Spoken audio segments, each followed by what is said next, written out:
નમસ્કાર વિદ્યાર્થી મિત્રો, ગુડ આફ્ટરનૂન। ગયા લેક્ચરની અંદર છેલ્લે આપણે મુખ્યત્વે બધા જે સ્તરો છે એની અંદર અધિસ્તર, પછી ત્યાર પછી આધારોતક પેશી અને છેલ્લે વાહક પેશી તંત્રની વાત કરી ગયા। વાહિપુલોની આપણે આખી ચર્ચા કરી ગયા। આજના લેક્ચરની અંદર હવે પછી આપણો જે ટોપિક છે એની અંદર દ્વિદળી અને એકદળી વનસ્પતિઓની અંતસ્થ રચના આપણે જોવાની છે।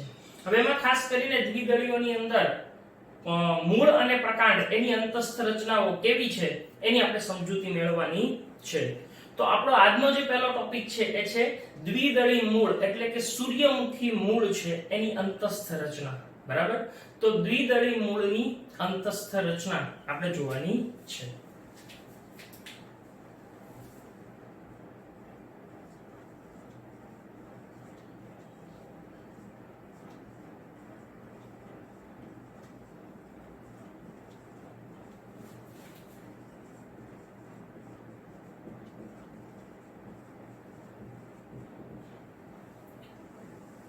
હવે જો આ જે દ્વિદળી મૂળ છે એની અંતસ્થ રચના, એની પહેલા આપણે આકૃતિ દોરીએ અને ત્યાર પછી એની સમજૂતી વિવિધ રીતે મેળવીએ।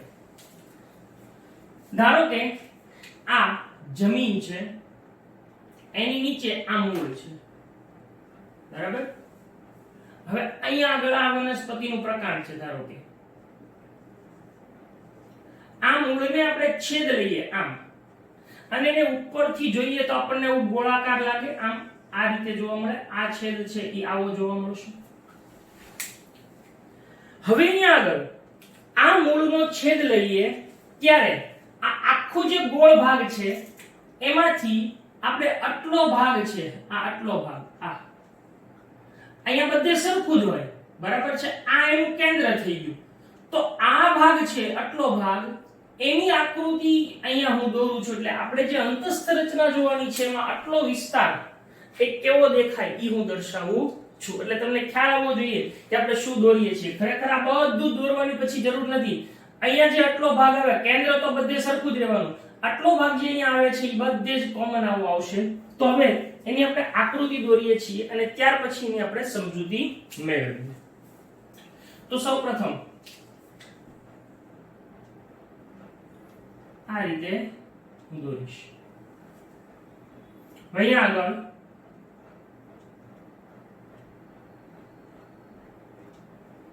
આવી રીતે કોષો દોરવાના છે।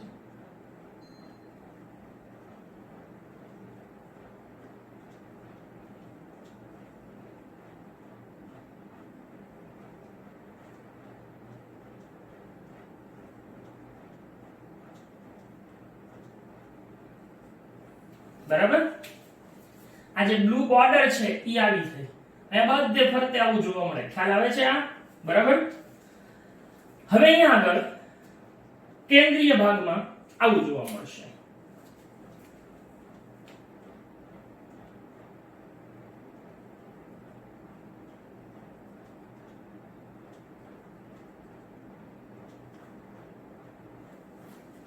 બરાબર, જો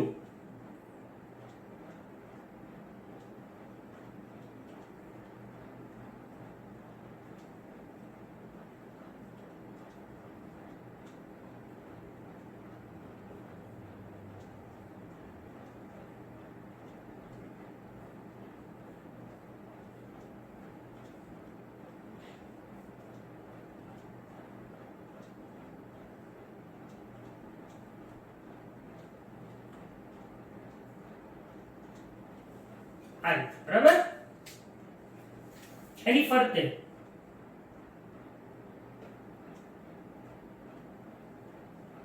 આવા કોષો હોય છે।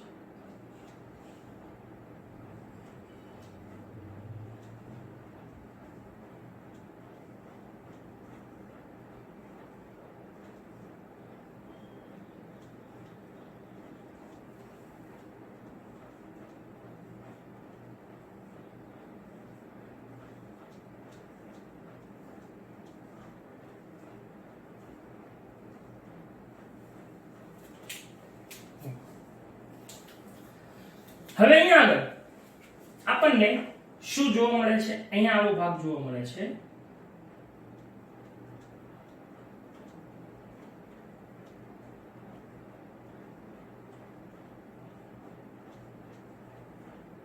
આ જલવાહક પેશી છે, બરાબર?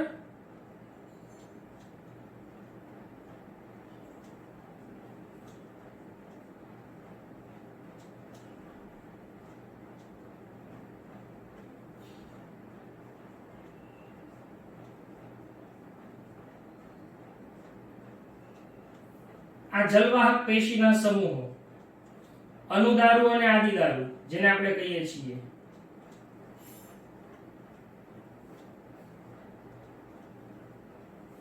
બરાબર? અહીંયા આગળ આવા અન્નવાહક સમૂહો ગોઠવાયેલા હોય. આ અન્નવાહક પેશી,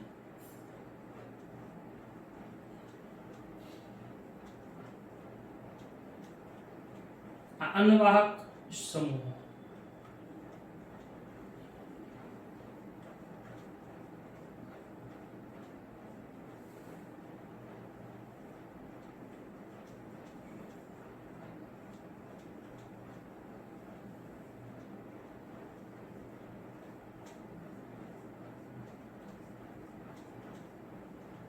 બરાબર? હવે અહીંયા આગળ અંદર વચ્ચે જેટલી જગ્યા ખાલી પડી ત્યાં આગળ બધા આવા મૃદુતકીય કોષો જોવા મળે છે.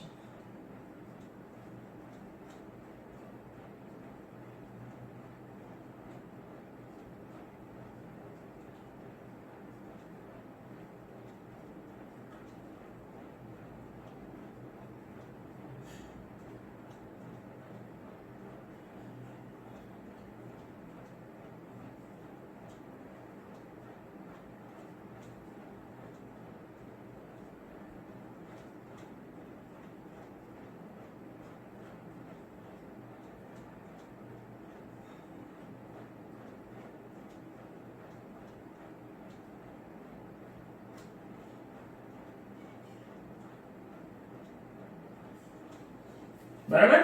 આ રીતે.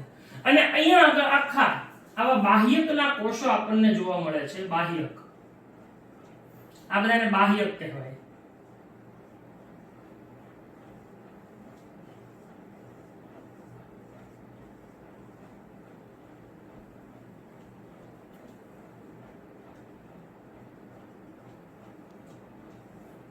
આ બાહ્યકના કોષો આપણને જોવા મળે છે.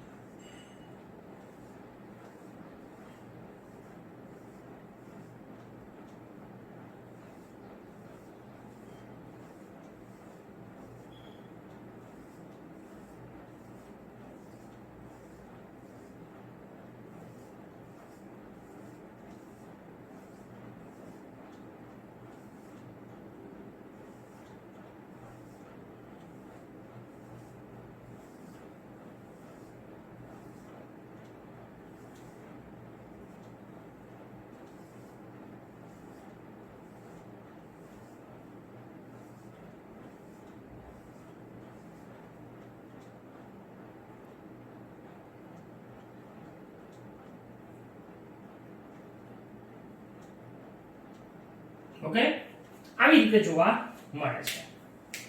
હવે આપણે નામ નિર્દેશન કરીએ તો આ બ્લેક કલરનું છે એ છે અધિસ્તર.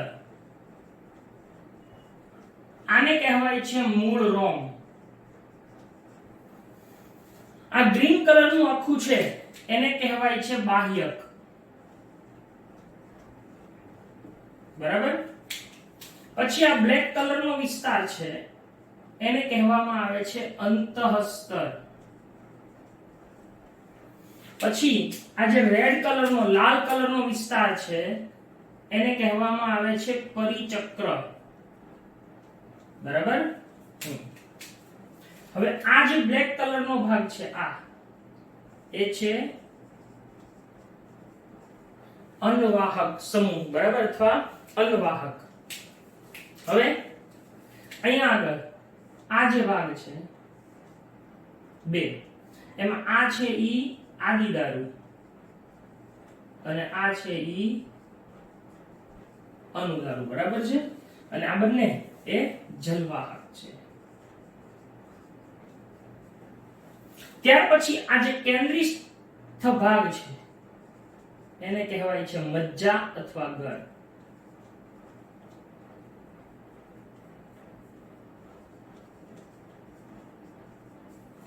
ઓકે, તો આ રીતે આખી જે મૂળ છે દ્વિદળી મૂળ એની અંતસ્થ રચના આપણને જોવા મળે છે. ફરીથી કહું છું, આ આટલો વિસ્તાર છે, આ આટલો, હવે આ આખું ફરતે ગોળ આવવું હોય, બરાબર, કેન્દ્ર તો આવું છે અને અહીંયા બાહ્યકના કોષો બધે આમ ફરતે હોય એટલે આ કેન્દ્ર અહીંયા વચ્ચે જોવા મળે, તો આ આટલો જ ભાગ આપણે અહીંયા દર્શાવ્યો છે.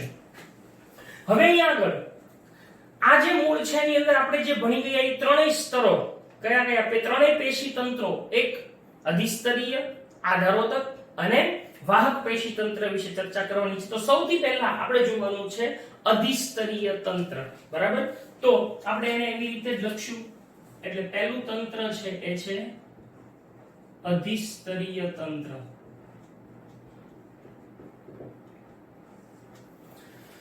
દ્વિદળી મૂળના અધિસ્તરને મૂલાધિસ્તર કહેવાય. મૂળનું સૌથી અધિસ્તર એટલે મૂલાધિસ્તર તરીકે ઓળખવામાં આવે છે.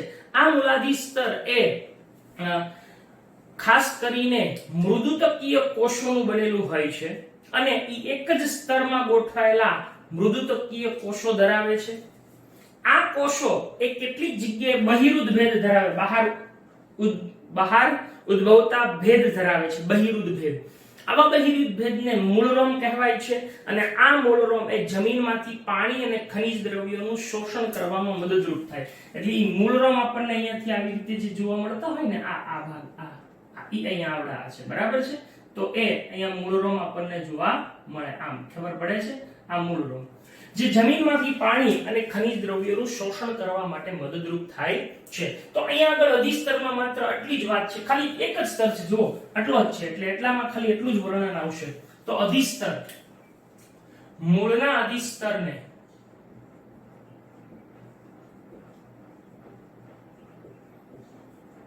મૂલાધિસ્તર તરીકે પણ ઓળખાય છે.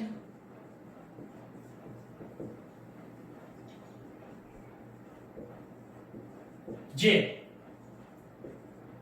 એક સ્તરીય મૃદુતક કોષોનું બનેલું હોય છે, બરાબર. એક જ સ્તરીય મૃદુતક કોષોનું બનેલું હોય છે. નેક્સ્ટ, આ કોષો શું ધરાવે છે, કેટલી જગ્યાએ બહિરુદ ભેદ ધરાવે છે, જે એક કોષીય શું છે, મૂળરોમ કહેવાય છે, બરાબર. અચ્છા, આ મૂળરોમનું કાર્ય શું છે, તો કે આ મૂળરોમ જમીનમાંથી પાણી અને ખનિજ દ્રવ્યોનું શોષણ કરે છે. મૂળરોમ જમીનમાંથી પાણી અને ખનિજ દ્રવ્યોનું શોષણ કરે છે. તો આ થઈ ગયું અધિસ્તરીય તંત્ર પૂરું. આટલું જ વર્ણન હતું, આટલો ભાગ. હવે આપણે જોવાનું છે એના પછી આધારોતક પેશી તંત્ર. અચ્છા, આધારોતક પેશી તંત્રમાં કોનો કોનો સમાવેશ થાય? બાહ્યક, અંતસ્તર અને પરિચક્ર. કોનો સમાવેશ થાય છે? બાહ્યક, અંતસ્તર અને પરિચક્રનો સમાવેશ શેમાં થાય છે? એ આધારોતક પેશી. અને જલવાહક અને અન્નવાહકનો શેમાં સમાવેશ થાય છે? બરાબર, વાહક પેશી તંત્રમાં સમાવેશ થાય છે. તો હવે આપણે બીજું જે તંત્ર છે પેશી તંત્ર એ જોઈએ. કયું છે? આધારોતક પેશી તંત્ર.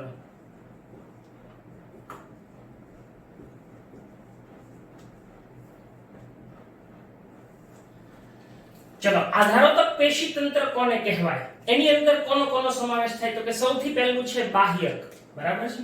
ચલો, બાહ્યક.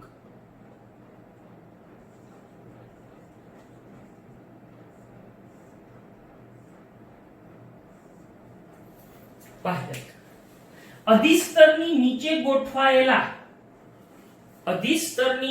ગોઠવાયેલા પાતળી દિવાલ વાળા બહુસ્તરીય આંતરકોષીય અવકાશ ધરાવે. જો અહીંયા આંતરકોષીય અવકાશ છે, દેખાય છે અહીંયા આંતરકોષીય કોષો વચ્ચે જગ્યા છે. આંતરકોષીય અવકાશ ધરાવતા કોષો છે એનો બહુસ્તર જોવા મળે છે, એને બાહ્યક તરીકે ઓળખવામાં આવે છે. બસ આટલું જ લખવાનું છે. તો બાહ્યક ઈ શું છે? તો કે અધિસ્તરની નીચે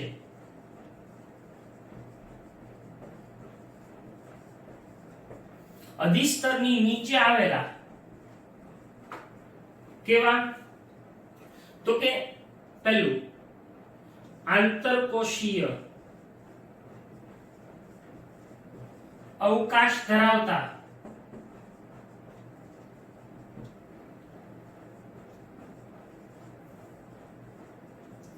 પાતળી દિવાલ વાળા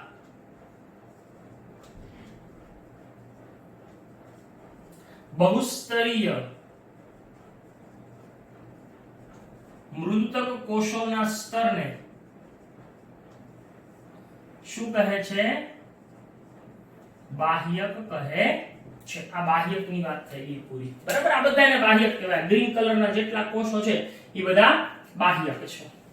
ઓકે, ત્યાર પછી શું આવે? તો કે બાહ્યક પછીનું સ્તર છે એને અંતઃસ્તર તરીકે ઓળખવામાં આવે છે. તો હવે આપણે બીજો ભાગ લઈએ, અંતઃસ્તર.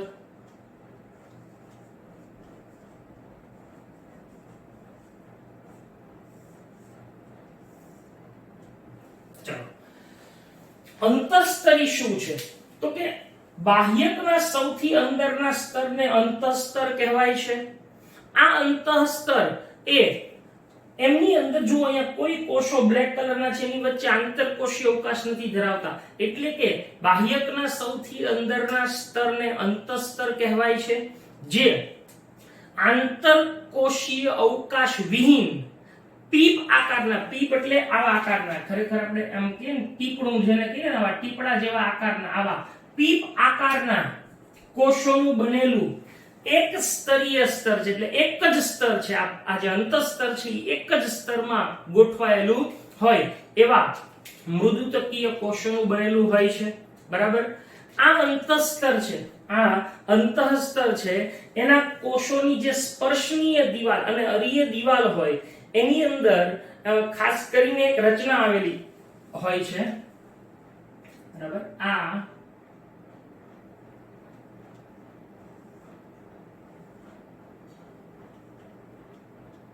આની કોષ દિવાલ હોય. ધારો કે આ કોષ દિવાલ બહારની, તો અહીંયા આગળ ખાસ કરીને કેટલીક વિશિષ્ટ રચનાઓ આવેલી હોય છે. આવી રચનાઓને કાસ્પેરિયન પટ્ટિકા કહેવાય. શું કહેવાય છે? કાસ્પેરિયન પટ્ટી તરીકે ઓળખવામાં આવે છે. આ કાસ્પેરિયન પટ્ટિકાઓ એ ખાસ કરીને પાણી માટે અપ્રવેશશીલ એવા મીણયુક્ત સુબેરિનની જમાવટ ધરાવે છે. એટલે આવો આપણને પ્રશ્ન પૂછાય, કાસ્પેરિયન પટ્ટી ક્યાં આવેલી હોય છે?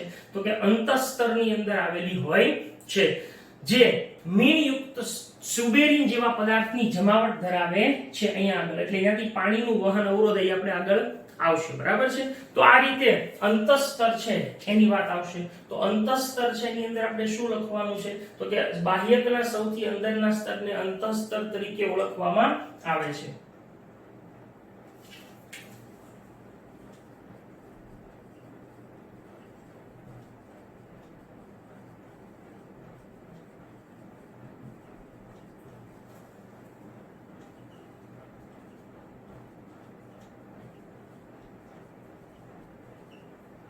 બાહ્યકનું સૌથી અંદરનું સ્તર અંતઃસ્તર કહેવાય છે. તે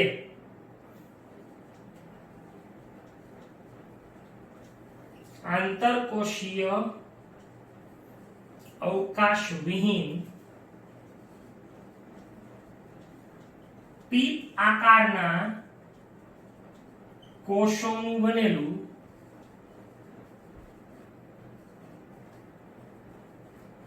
એક સ્તરીય સ્તર ધરાવે છે. બરાબર, બીજું જે આપણે કીધું કે આ અંતઃસ્તર છે એની કોષોની કઈ દિવાલો સ્પર્શનીય અથવા અરીય જે દિવાલો છે એ કાસ્પેરિયન પટ્ટિકાના સ્વરૂપમાં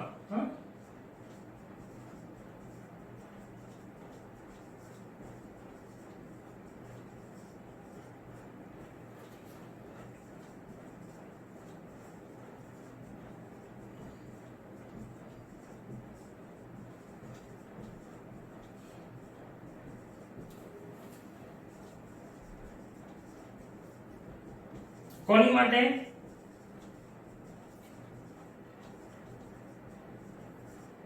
પાણી માટે અપ્રવેશશીલ જાડું મીણયુક્ત મીણ જેવા પદાર્થો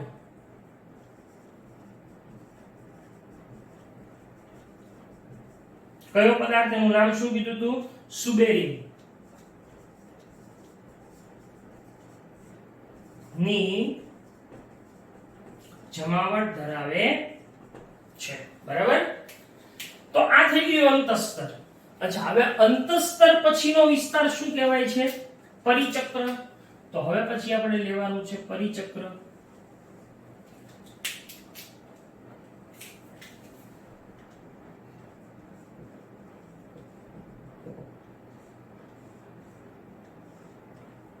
ચલો, પરિચક્ર શું છે?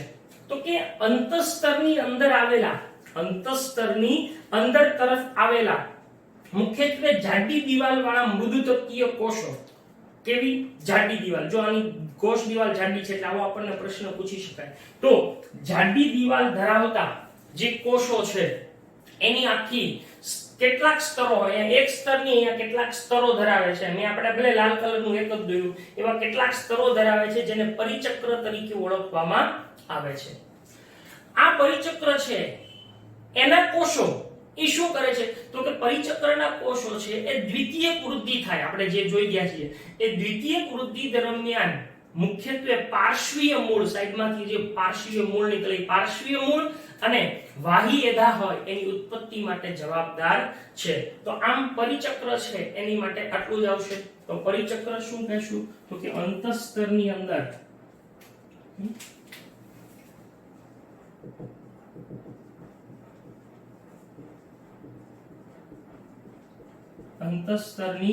અંદર તરફ જાડી દિવાલ વાળા મૃદુતત્વીય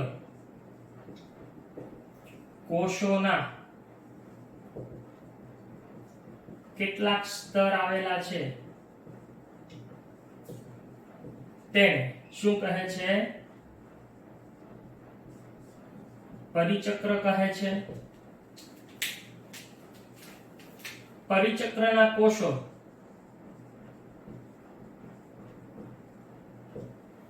શેની માટે? તો કે દ્વિતીયક વૃદ્ધિ દરમિયાન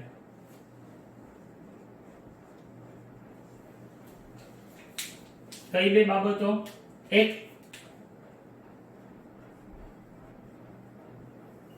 પાર્શ્વીય મૂળ અને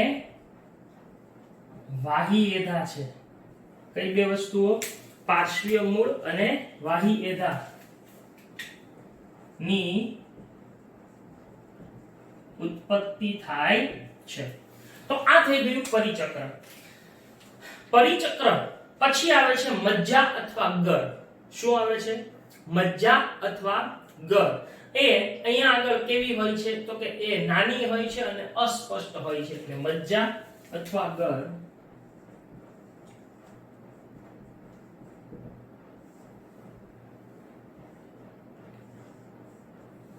એ કેવી હોય છે? નાની અને અસ્પષ્ટ હોય. અચ્છા, ત્યાર પછીનો એક શબ્દ છે સંયોગી પેશી.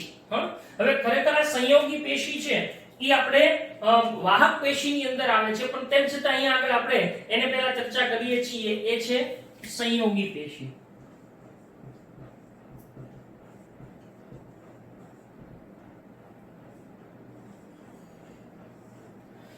સંયોગી પેશી કોને કહેવાય? તો કે જલવાહક અને અન્નવાહક છે, એટલે કે જલવાહક પેશી અને અન્નવાહક પેશી છે એની વચ્ચે આવેલા મૃદુતકીય કોષો છે. બરાબર છે? એની વચ્ચે આવેલા મૃદુતકીય કોષોને સંયોગી પેશી કહે છે. એટલે સંયોગી પેશીની વ્યાખ્યા જલવાહક અને અન્નવાહક વચ્ચે આવેલા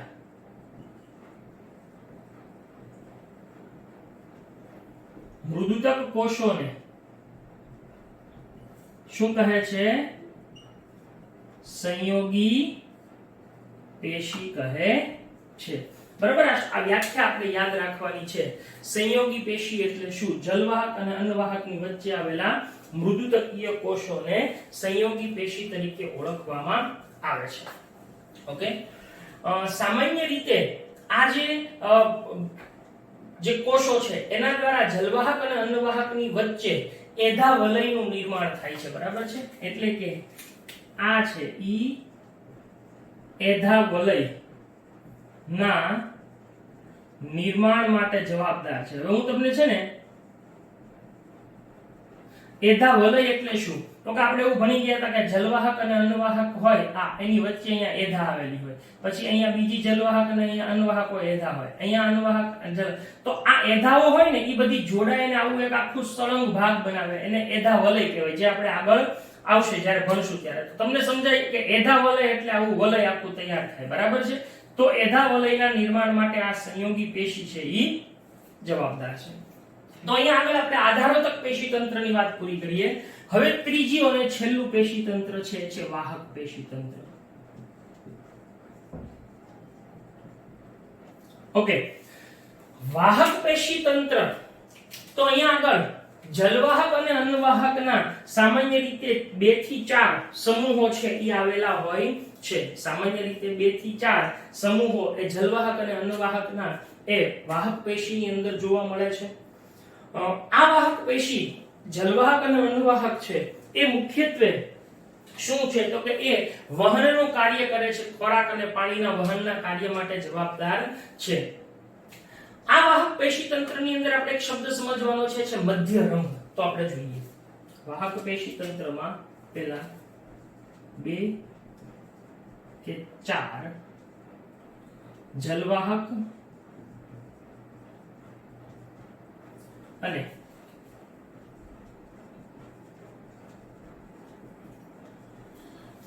અન્નવાહક સમૂહો હોય છે. બરાબર, 2 કે 4 જલવાહક અને અન્નવાહક સમૂહો હોય છે. હવે અહીં આપણે એક શબ્દ આવે છે મધ્યરંગ. આ શબ્દ બહુ મહત્વનો છે મધ્યરંગ.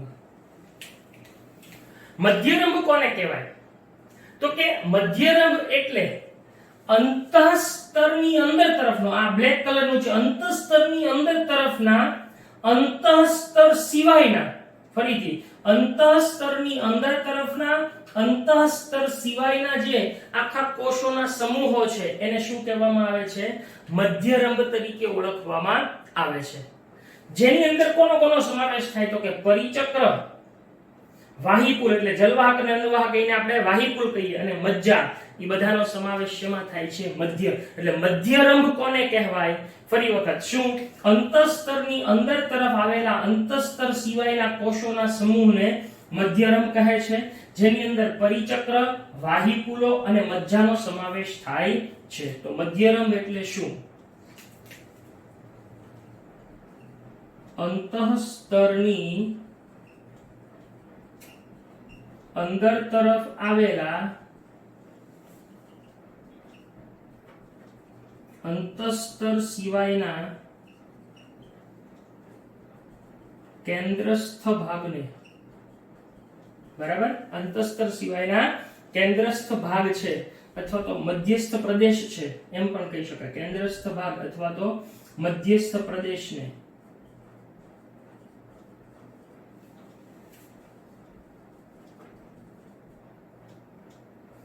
શું કહેવાય છે? મધ્યરંગ કહે છે. ઓકે, આ મધ્યરંગમાં કોનો સમાવેશ થાય છે? જેમાં પરિચક્ર, વાહિપુલ અને મજ્જાનો સમાવેશ કરવામાં આવે છે. મજ્જાનો સમાવેશ થાય છે. સામાન્ય રીતે 4 થી 6 જલવાહિની અને અન્નવાહિની સમૂહો છે એ આવેલા જોવા મળે છે. હવે અહીંયા આગળ મુખ્યત્વે આપણે જોઈ ગયા કે અહીંયા આગળ આદિદારુ છે ઈ કઈ તરફ હોય છે તો કે બહાર તરફ, અને અનુદારુ છે ઈ અંદર તરફ આવેલા હોય છે, કેન્દ્ર તરફ, અને આ છે ઈ પરિઘ તરફ આવેલા હોય છે. અચ્છા, અહીંયા આગળ આદિદારુનો વ્યાસ ઓછો છે અને અનુદારુનો વ્યાસ વધુ છે. આવા પ્રકારના વિકાસને આપણે બહિરારંભી વિકાસ તરીકે ઓળખીએ છીએ, બરાબર છે? તો આની અંદર સામાન્યતઃ 4 કે 6 જલવાહક અને અન્વાહક સમૂહો હોય છે, જેમાં જલવાહકમાં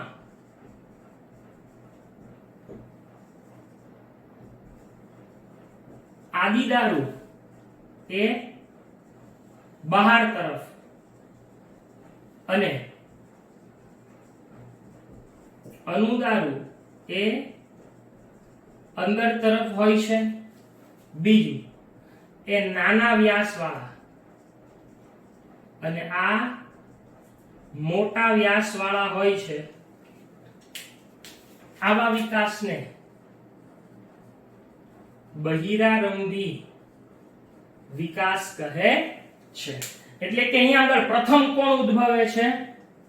બરાબર, પ્રથમ અનુદારુ અને પછીથી આદિદારુ, પ્રથમ આદિદારુ અને પછી અનુદારુ ઉદ્ભવે, પણ ઈ બહારથી અંદર તરફ આવે છે એટલે એને બહિરારંભી વિકાસ તરીકે ઓળખવામાં આવે છે.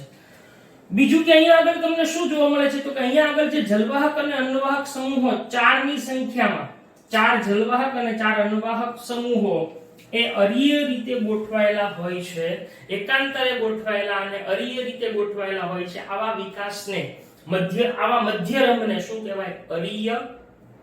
અરીય, ચતુસૂત્રી અને એકાંતરિક મધ્યરંભ તરીકે ઓળખવામાં આવે છે. એટલે આનો મધ્યરંભ કેવો છે?